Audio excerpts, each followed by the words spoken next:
Ang anime recap natin ay karugtong ng video nakaraan na may pinamagatan Tokyo Ghoul. Welcome back to my channel. Huwag kalimutan mag-like, subscribe at i-click na din ang notification bell para lagi kang updated sa susunod na video. Samantala, sinusubukan pa ring bumalik ni Toka, ngunit sa pagdating, walang natira, tanging apoy na lamang ang lumalamon sa lugar at sa kanyang mga alaala kasama ng lahat. Biglang lumabas si Kaneki na ikinagulat ni Toka, kaya sinundan niya ito kaagad. Pagkatapos ay napagtanto niyang papunta siya sa CCG. Sa sandaling ito, dumating si Yomo, pinipigilan si Toka dahil ipinangako niya sa manager na poprotektahan niya si Toka, kaya pinapanood lang niya ang pag-alis ni Kaneki. Sa puntong ito, lahat ng mga investigador ay labis na nagulat nang makita nila ang isang ghoul na nagdadala ng isang investigador patungo sa kanila. Nang makita ang sandaling ito, kaya humakbang pasulong si Arima at nakipaglaban kay Kaneki. Pagkalipas ng 2 taon, itinatag ang isang espesyal na Ghoul Investigation Squad na dalubhasa sa pangangaso ng mga mapanganib at uhaw sa dugo ng mga ghoul. Pagkatapos ng labanan kay Arima, nawala ang lahat ng alaala ni Kaneki. Pinalitan niya ang kanyang pangalan na Sasaki, sumali sa CCG at naging isang first-class investigator. Sa oras na ito, si Akira ang kanyang supervisor. Patuloy niyang pinupuna si Sasaki dahil sa pagiging masyadong nakikiramay sa mga ghoul. Habang sina Yuri at Shirazu ay mga subordinate ni Sasaki, iniimbestigahan nila ang isang mapanganib na ghoul na pinangalanang Torso. Kaya't sa gabi nang bumalik ang dalawa, wala silang ibinigay na impormasyon kay Sasaki dahil naiinggit sila sa pagiging isang first-class investigator. Kaya nagpasya siyang mag-imbestiga ng mag-isa kasama si Matsuki. Nahanap nila ang foster father ni Emon, isang ghoul na SS rank. Sa kanyang pagsusuri, natuklasan nila na si Torso ay isang taxi driver. Kinaumagahan, mabilis siyang hinanap ni Matsuki, kaya ipinaalam niya sa team ni Yuri. Sa puntong ito, sinisimulan ni Torso ang pag-target kay Matsuki. Napagtanto niyang hinahabol siya, kaya mabilis siyang nakatakas. Sa hindi inaasahan, napapalibutan siya, kaya nagpasya siyang labanan ang mga ito. Nais ding tulungan ni Matsuki ang lahat, ngunit hindi niya mapalabas ang kanyang kagune. Biglang may sumulpot na ibang S-class ghoul. Agad niyang inatake sina Yuri at Shirazu. Sa kabutihang palad, dumating si Sasaki sa oras upang iligtas sila. Siya ay nakapagtama at napagtanto na ang lalaking ito ay masyadong malakas. Biglang sumulpot sa isip niya si Kaneki. Masyado ka pang mahina, kaya tanggapin mo ako. Ngunit sinusubukan ni Sasaki na panatilihin ang kanyang kalmado. Inalis niya ang kanyang kagune. Ganun pa man, inaatake pa rin siya ng kalaban. Kinokontrol ni Kaneki ang kanyang isip. Napagtanto ng buong grupo na si Sasaki ay tila nagbagong anyo sa ibang tao. Sinalakay siya ni Sasaki ng hindi kapani-paniwalang bilis, kaya ang lalaking iyon ay natalo niya. Bigla niyang napagtanto na ang taong iyon ay walang iba kundi si Nishio. Maraming imahe ang nagsimulang mag-flash sa kanyang isipan, dahilan para mawalan ng kontrol si Sasaki. Kaya dumating ang mga investigador at pinigilan siya. Si Akira naman ay agad siyang pinatulog. Kinabukasan, ipinaalam ni Akira kay Direktor Washu na nabigo ang planong hulihin ang ghoul na pinangalanang Torso. Samantala, nagkamalay na si Sasaki at sinisisi niya si Yuri sa hindi pagsunod sa kanyang mga utos. Ngunit sumagot si Yuri, isa ka lang ghoul. Pinagalitan nito ni Shirazu. Dahil kay Sasaki, nakabalik tayo ng ligtas. Lumalabas na si Yuri ay pinagmumultuhan ng pagkamatay ng kanyang ama, kaya patuloy siyang nagsusumikap na maging isang first-class investigator. Nang maglaon, hinanap ni Sasaki ang kanyang mentor, ngunit hindi pa rin niya matatalo si Arima. Sinasabi niya na kahit hindi niya alam kung ano siya noon, pero ngayon ay pamilya na nila siya. Kinaumagahan, binisita ni Yuri ang doktor para pataasin ang kanyang mga ghoul cell. Ang babaeng ito na nagngangalang Psycho ay miyembro din ng grupo. Ngunit siya ay may autism at tumangging magsagawa ng mga gawain. Habang nag-iimbestiga, biglang nahuli ni Sasaki ang pamilyar na amoy ng isang kape. Kaya pumasok siya sa coffee shop at nagkataon na nakatagpo niya si Toka. Kahit parang pamilyar siya, pero hindi niya kilala kung sino siya. Kinabukasan, sinisikap ng buong grupo na isama si Psycho sa isang misyon, kaya nangako siyang magtitipon sa lahat bukas ng umaga. Kinaumagahan, may nagaganap na pagpupulong. Sa oras na ito, si Juzu ay naging katulong ng isang espesyal na investigador. Sa hindi inaasahang pagkakataon, na-oversleep si Psycho, kaya kailangan siyang sunduin ni Shirazu.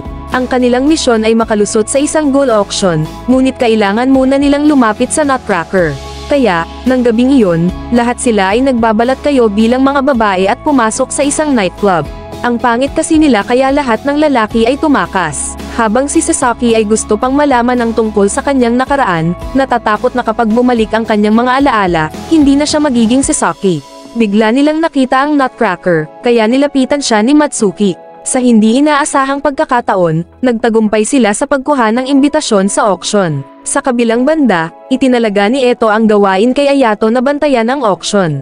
Kinabukasan, maraming mga gulang nagtipon, kaya naghahanda na rin ang mga investigador para sa aksyon. Nagpadala ang Nutcracker ng kotse para kunin sina Matsuki at Juzu. Pagsakay nila sa kotse, pareho silang nadroga.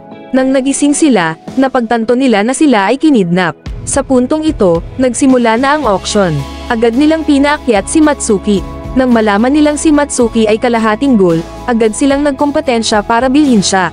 Matagumpay na nabili siya ng matabang babae sa halagang 200 milyon, na nagpasaya sa Nutcracker na kumita ng malaking halaga.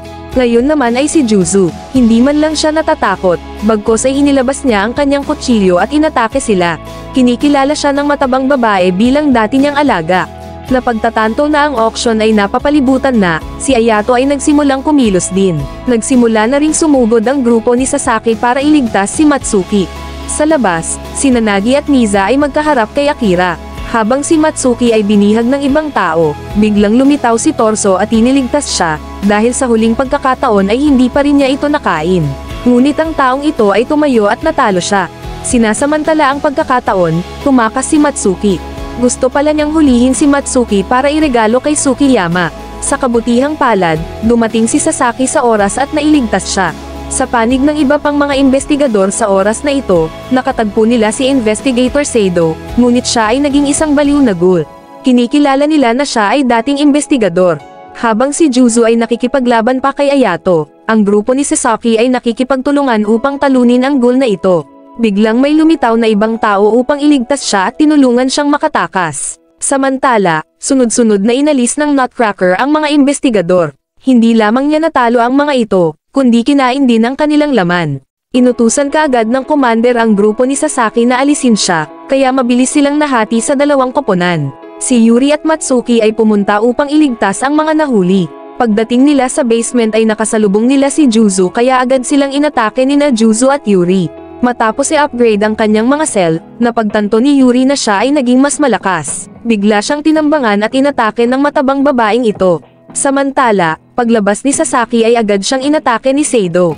Napansin niyang napakalakas nito, kaya agad niyang inutusan ang buong grupo na umatras. Binanggit ng commander na siya ay may ranggo na sulfur monosulfide, kaya napilitan siyang harapin siya ng mag-isa. Pareho silang nakikipaglaban, ngunit siya ay napakalakas at mabilis niyang natalo si Sasaki. Sa panig ni Yuri, napahawak na siya sa bibig ng babaeng matabang. Kahit na gusto siyang tulungan ni Matsuki, siya ay masyadong mahina. Biglang binuka ni Yuri ang bibig at sinipa ang matabang babae. Napansin ni Matsuki na mas nagiging baliw siya. Nang makitang siya ay delusional tungkol sa kanyang lakas, kaya nagpa siya ang matabang babae na patulugin si Yuri ng maaga, na humantong sa kanya upang magsimulang makaramdam ng pagkabigo sa kanyang sarili. Sa hindi inaasahang pagkakataon, ginising ni Matsuki ang kanyang kagune. Agad niya itong ginagamit para i-comfort si Yuri. Nang sasalakayin na sila ng matabang babae, sakto namang sumulpot si Juzu kaya agad nilang hinabol ang matabang babae. Sa sandaling ito, natagpuan ng grupo ni Shirazu ang Nutcracker, ngunit siya ay napakabilis, halos na isterilisado si Shirazu. Salamat sa kanya, natagpuan nila ang lokasyon ng mga bitag. Nagtulungan sina Shirazu at Psycho para talunin siya. Ito ay lumalabas na parehong sina Shirazu at Nutcracker ay motivated sa pamamagitan ng pera. Sa panig ni Juzu, nakipagdeal na rin sila sa babaeng matabang. Samantala, si Sasaki ay binubugbog ni Seido. Sinabi niya na ikaw ay masyadong mahina, kaya si Sasaki ay pinahihirapan niya. Biglang may dumating para iligtas si Sasaki. Si Hinami pala, kaya agad niya itong pinaalis. Si Seido ay nagiging mas galit din. Nang kukunin na ni Hinami si Sasaki, biglang sinabi ni Sasaki, "Hindi na ako si Kaneki para sa iyo." Bigla niyang kinausap si Kaneki, "Napakalakas mo kaya kailangan ko ng lakas mo." Hiniram ni Sasaki ang lakas ni Kaneki at lumaban sa kanya. Sa huli, pareho silang bumagsak.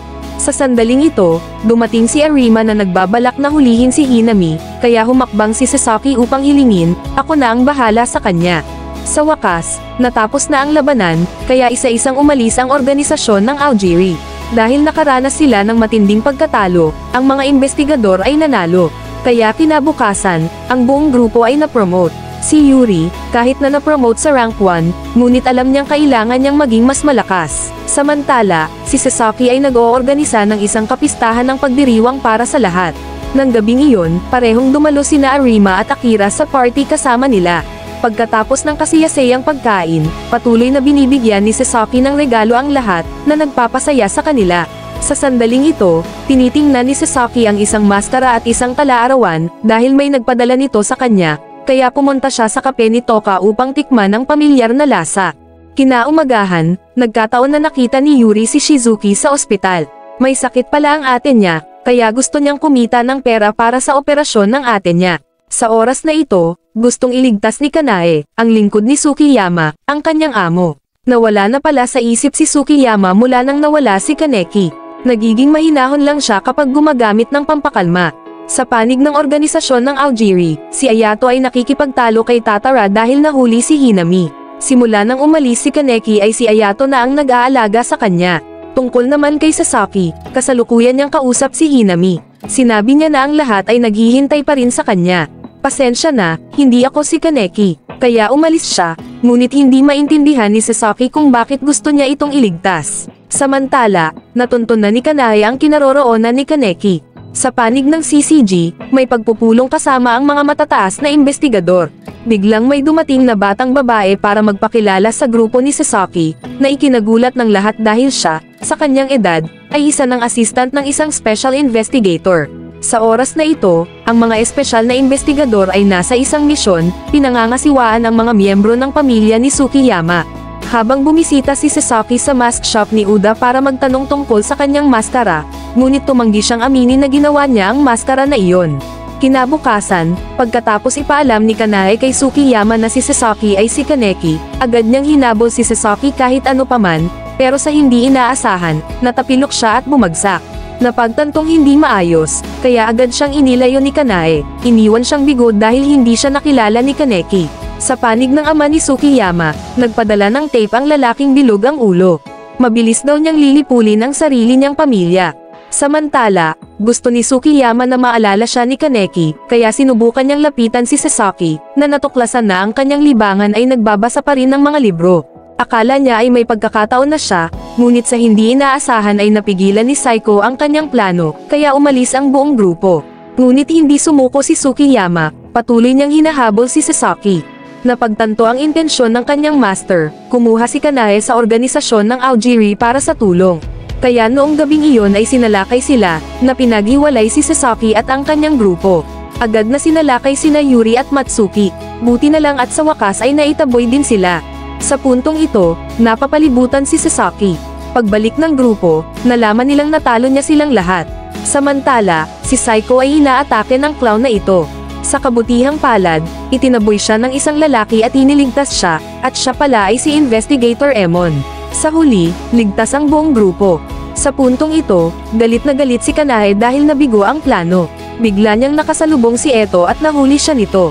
Sabi ni Eto, kahit anong pilit niya, hinding-hindi siya mamahalin ng kanyang master at ang mahal niya ay si Sasaki lamang, kaya minamanipula siya ni Eto sa pag-iisip. Kinaumagahan, gusto ni Shirazo na pumatay ng mas maraming gol, para kumita ng pera para sa operasyon ng kanyang kapatid, kaya nagpasya siyang gupatin ang kanyang buhok. Pagkatapos nito, nag-organisa sila ng isang pagpupulong upang magplano ng pag-atake sa grupo ng gol. Nang gabing iyon, naging mausisa si Sasaki tungkol kay Kaneki. Kinabukasan, pagkatapos makilala si Sukiyama, tinanong niya kaagad siya kung may kilala siyang Kaneki. Kahit na ayaw niyang bitawan ang kasalukuyang buhay niya, pero kailangan niyang malaman ang tungkol kay Kaneki. Nagpasya si Sukiyama na wag sabihin kay Sasaki ang anuman, kaya sinimula ni Sasaki na imbestigahan si Emon, ang investigador na dating kalaban ni Kaneki, ngunit ayaw magsalita ni Akira sa kanya dahil sa tingin niya ay patay na ito. Noong gabing iyon, pinaghandaan si Sukiyama ng kanyang ama ng isang tasa ng tsaa. Sa hindi inaasahan, pagkatapos humigop ay agad siyang nawalan ng malay, dahil napagtanto ng kanyang ama na papalapit na ang mga investigador. Nang dumating ang espesyal na investigator na si Cory, sinabi niya na ang mga katulong dito ay pawang mga tao, kaya't pakiusap patawarin niyo sila. Nang magkamalay si Sukiyama, napadpad siya sa malayo. Napagtanto niya na gustong lipulin ng CCG ang buong pamilya, kaya hiniling niyang bumalik, pero sabi ng kasambahay, kailangan niyang mabuhay para sa mga nagsakripisyo. Ipinaalala nito sa kanya ang naranasan ni Kaneki sa Coffee Anteco, kaya dinala niya sila sa isa pang hideout. Sa panig ng mga investigador, sinusubukan nilang habulin at hulihin si Tsukiyama. Kaya nagpa siya ang dalaga at ang butler na humakbang at pigilan sila. Bata pa lang pala siya ay laging maganda ang pakikitungo ni Tsukiyama sa kanyang mga tao, kaya pareho silang bumaba para harapin ang mga investigador. Samantala, umakyat si Tsukiyama sa rooftop. Sa hindi inaasahang pagkakataon, naghihintay na si Sasaki doon. Sa puntong ito, sinabihan siya ni Sasaki na sumuko, ngunit agad niyang sinalakay si Sasaki dahil hindi maaaring hayaan ni Tsukiyama na walang kabuluhan ang sakripisyo ng kanyang ama at ng lahat. Sa ibaba, sinusubukan pa rin ng servant na babae na pigilan ng mga investigador. Sa hindi inaasahang pagkakataon, nasugatan ng babaeng kulay pink ang buhok. Nagalit agad ito sa kanya at pinakawalan niya ang kanyang queen. Biglang isinakripisyo ng butler ang kanyang sarili para talunin ang babaeng pink na buhok. Nang haharapin na sila ng bilog na ulo na lalaki, sa hindi inaasahang pagkakataon, inatake siya ng butler. Nang samantalahin ang pagkakataon, agad na sumugod ang dalaga para tapusin siya. Ngayon ay tanging ang itim na damit na si Furuta ang natitira. Ginamit niya kaagad ang kanyang kasamahan bilang isang kalasag at sumulong upang tusukin ang kanyang mata, kaya ang babae ay natalo niya. Sinusubukan pa rin ni Sasaki na pigilan si Tsukiyama. Nang sa wakas ay nasa ilalim na siya ng kontrol, biglang lumitaw si Kanae at inatake siya.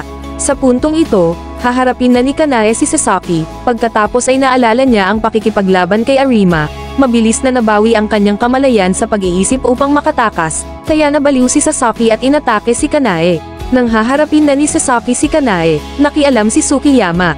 Biglang sumulpot si Eto at inatake si Sasaki. Ipinagpatuloy niya ang pagbi-brainwash kay Kanae, na sinasabi sa kanya na dapat niyang labanan si Sasaki. Habang pinahihirapan, nakita ni Sasaki ang mga larawan ng kanyang pagkabata, ngunit labis niyang kinasusuklaman ito. Mula pagkabata, si Kaneki ay palaging inaabuso ng kanyang ina, na naging psychological na peklat para kay Kaneki. Sa puntong ito, nakipag-usap si Kaneki sa kanyang sarili at tinanggap kung sino siya.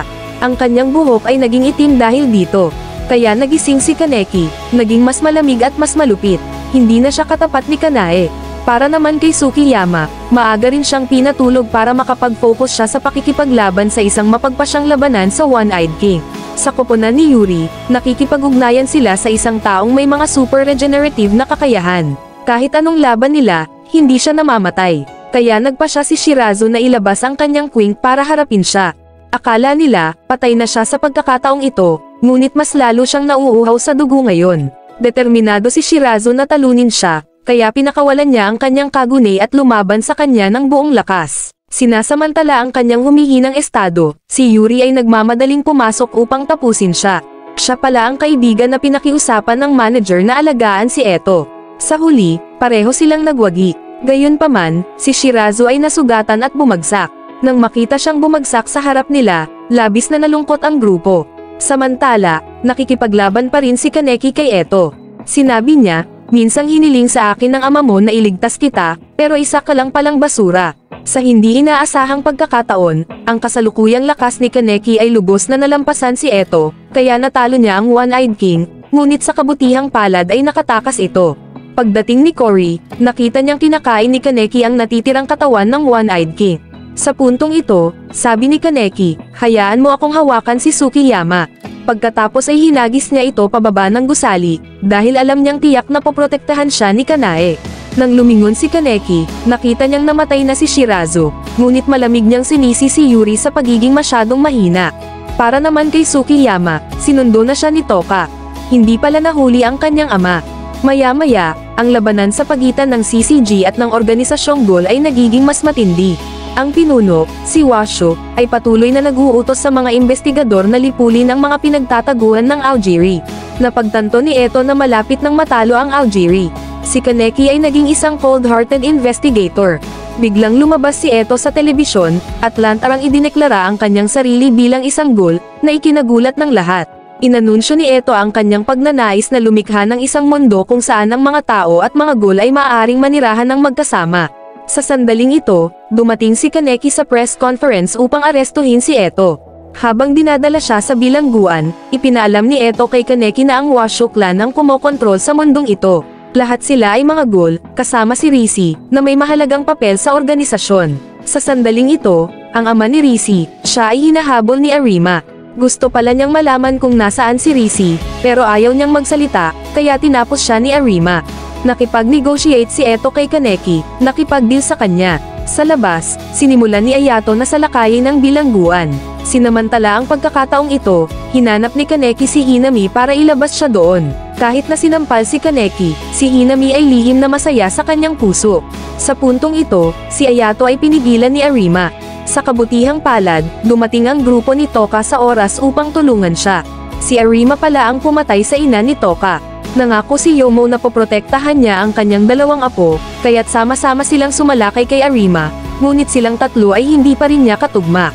Sa panig ni Kaneki, sa wakas ay nakaharap niya si Furuta, kaya nagbigay siya ng isang sipa na nagpatalsik sa kanyang ngipin. Binigyan din siya ni Hinami ng butas sa kanyang katawan. Si Yomo, gustong protektahan ang kanyang dalawang apo, kaya't nagpasya siyang ipaglaban ang lahat sa pakikipaglaban kay Arima. Nang si Yomo ay nasa isang mapanganib na sitwasyon, lumitaw si Kaneki sa tamang oras. Pinigilan niya si Arima, pinayagan ang grupo ni Toka na makatakas. Sa puntong ito, bumaba sina Kaneki at Arima sa lugar kung saan pareho silang nagsasanay. Gayunpaman, si Arima ay mas malakas pa rin kaysa sa kanya at ipinahayag, 645 beses na bilang, ang bilang ng mga beses na natalo ka. Dahil gusto ni Kaneki na makipagkita muli kay Toka, kaya inilabas ni Kaneki ang kanyang lakas para harapin si Arima. Inihayag din ni Arima ang kanyang trump card.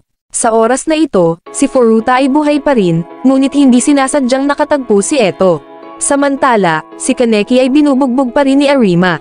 Alam niyang malapit na siyang mamatay, biglang lumitaw si Haide sa isip ni Kaneki, pinayuhan siyang huwag sayangin ang kanyang buhay. Nakakatulong ito kay Kaneki na mabawi ang kanyang determinasyon at ang kanyang buhok ay pumuti muli. Patuloy siyang humarap kay Arima. Sa panig naman ni Furuta, hinahabol siya ni Eto. Sa hindi inaasahan, taglay din niya ang kapangyarihan ng isang ghoul at natalo niya si Eto. Napagtanto niya na ang kapangyarihan niya ay kapangyarihan din ni Risi. Samantala, si Kaneki ay nagsisimula ng madaig si Arima at masira ang kanyang sandata. Sa puntong ito, napagtanto ni Arima na natalo siya, ngunit ayaw siyang patayin ni Kaneki, kaya nagpa siya si Arima na wakasan ang kanyang sariling buhay. Sa panig ng investigador, direktang umatake sila sa hideout ng Aogiri, si Tatara na lang ang natitira. Nagbago siya at isa-isa na nakipagtungo sa kanila. Biglang lumitaw si Seido at nahuli si Tatara, habang ang grupo ni Juzo at Yuri ay nakikipaglaban kay Kuro. Kinamumuhian niya si Juzo dahil pinatay niya ang kanyang kapatid sa huling pagkakataon. Sa hindi inaasahang pagkakataon, na-activate ni Juzo ang isang espesyal na baluti ng investigador, na naging dahilan upang agad na tumakas si Kuro. Tungkol naman kay Seido, nagbago at natalo niya si Tatara, iniisip na sa paggawa nito ay makakabalik siya sa pagiging isang investigador. Nakapagtataka, itinuturing pa rin nila siyang kaaway. Sa sandaling ito, naalala niya noong naging ghoul siya. Eksperimento rin pala ng doktor na ito si Seido, katulad ni Kaneki. Tinalo ni Seido ang lahat ng mga investigador. Habang nagbabalak na harapin si Akira, nagpakita si Emon upang iligtas siya.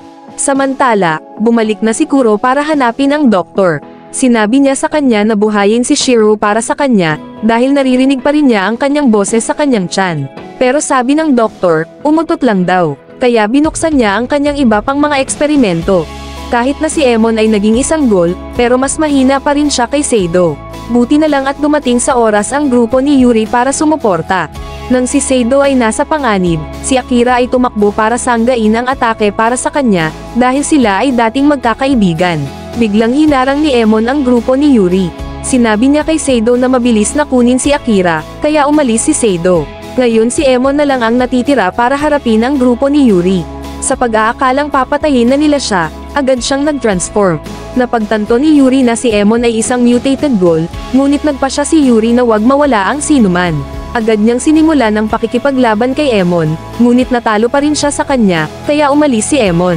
Samantala, si Kuro ay nagkikimkim ng puot sa doktor dahil sa ginawa niyang ghoul silang magkapatid. Biglang sumulpot din si Nishio at nahuli siya. Nang haharapin na niya siya, lumitaw si Roma at iniligtas siya. Nagtatrabaho siya noon sa Anteko, kaya nagtulungan sina Kuro at Nishio para mahuli si Roma.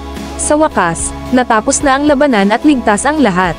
Tulad ng para kay Arima, ipinaalam niya kay Kaneki na siya at si Furuta ay may dalang kalahating ghoul na dugo.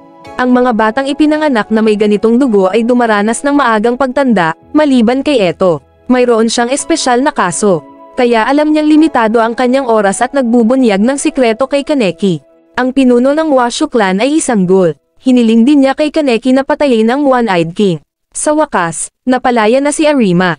Kinabukasan, bumalik si Kaneki sa kape ni Toka. Sa puntong ito, tinitipon niya ang lahat kasama ang mga natirang Aogiri. Ipinahayag niya na siya ay magiging One-Eyed King. Siya ay nagnanais na lumikha ng isang mundo kung saan ang mga tao at mga ghoul ay magkasamang nakatira. Ang kanilang organisasyon ay tatawaging GOAT. Sa kabila ng pag-iisip ng ilan na ito ay walang katotohanan, sila ay umalis, ngunit marami pa rin ang nananatili. Biglang bumalik si Nagi para hanapin si Kaneki dahil alam niyang siya ang pumatay sa kuya niya, kaya gusto niyang ayusin ito sa sarili niyang lakas. Gayunpaman, masyadong malakas si Kaneki at hindi man lang siya mahawakan ni Nagi. Sa huli, nanalo si Kaneki, kaya tinanggap ni Nagi ang pagsali sa GOAT. Sa sandaling ito, nagkamali na si Akira ngunit ayaw makipag-usap kay Kaneki, kaya pinuntahan niya si Emon. Matapos makipag-usap kay Emon, nalaman niyang si Kaneki ang pinaka nakakaintindi sa mundo dahil siya lang ang nakatayo sa magkabilang panig, sa mga tao at mga ghoul. Tungkol naman kay Toka, pinuntahan niya si Akira. Inamin niya na siya ang pumatay sa kanyang ama, ngunit nang makita ni Akira ang mga batang ghoul, hindi sila naiiba sa mga tao. Nagsimula siyang palayain ang kanyang galit. Kahit si Hinami ay niyakap siya. Si Furuta ay naging pinuno ng CCG. Biglang ng gabing iyon, ang lungsod ay nahaharap sa isang pag-aalsa ng payaso, kaya pinuntahan sila ng mga investigador. Sa hindi inaasahang pagkakataon, tumaas ang bilang nila. Sinusubukan nilang salakayin ang punong tanggapan. Hinarap ni Yuri ang kinakapatid na ama ni Emon at mabilis itong nahuli. Sa sandaling ito, patuloy niyang dinadala ang ama ni Yuri upang manipulahin ang kanyang mga emosyon, na naging sanhi ng mga mutation ng mga ghoul cell ni Yuri. Nagmamadaling pumasok si Psycho dahil ayaw niyang mawalan pa ng kasama, kaya agad niyang sinalakay si Yuri para tulungan itong kumalma, ngunit nagngangalit si Yuri at inatake siya. Sa kabila nito, nagmamadaling yakapin ni Psycho si Yuri, na tinulungan siyang makabawi. Sa huli, nagtagumpay ang mga investigador, ngunit natuklasan nila na sa mga clown, maraming tao. Samantala, si Furuta ay nagtatag ng isang espesyal na puwersa. Maging si Matsuki ay sumama sa kanya. Kinabukasan, biglang tinanong ni Toka si Kaneki, "Virgin ka pa rin ba?" At hiniling sa kanya na lumikha ng isang sanggol kasama niya. Biglang lumabas si Furuta sa TV. Ito ay lumabas na gusto niyang lipulin ang lahat ng mga ghoul sa World 24. Gusto ni Kaneki na pumunta doon, ngunit agad siyang pinigilan ni Toka. Nang ipahayag na nilang dalawa ang kanilang nararamdaman, dumating si Matsuki sa coffee shop. Nagalit siya kay Kaneki sa pag-abandona sa kanya, kaya agad niyang inatake si Kaneki.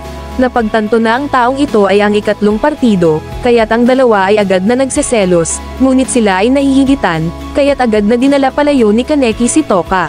Noong gabing iyon, pareho silang nakatakas sa isang abandonadong gusali. Napagdesisyonan nilang huwag nang pigilan ang kanilang emosyon. Kinaumagahan, ibinigay ni Toka kay Kaneki ang singsing ng kanyang ina at pareho silang nagpasya na pumunta sa World 24 ng magkasama. Maya-maya, nalaman ni Nishio na buntis si Toka, kaya agad niyang ipinaalam kay Kaneki, "May anak ka na." Kaagad na tumakbo si Kaneki upang hanapin si Toka, kahit na hindi nila alam kung maayos na maipanganak ang sanggol, ngunit pareho silang masayang-masaya.